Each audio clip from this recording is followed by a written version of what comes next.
বহুল আলোচিত মেজর সিনহা মোহাম্মদ রাশেদ খান হত্যা মামলায় টেকনাফ থানার সাবেক ওসি প্রদীপ কুমার দাস ও পরিদর্শক মোহাম্মদ লিয়াকত আলীর মৃত্যুদণ্ড বহাল রেখেছে হাইকোর্ট।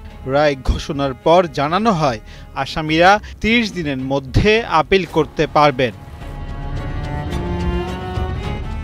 এছাড়া মামলার ৬ আসামির যাবজ্জীবন দণ্ডও বহাল রাখা হয়েছে।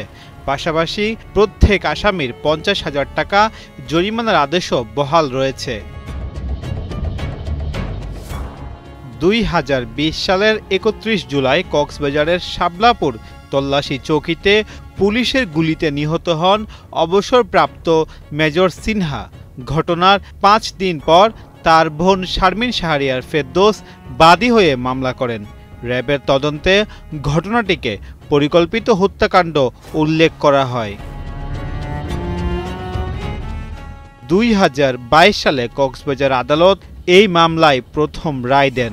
পরে ডেথ রেফারেন্স ও আসামিদের আপিল শুনানি হাইকোর্টে শেষ হয়।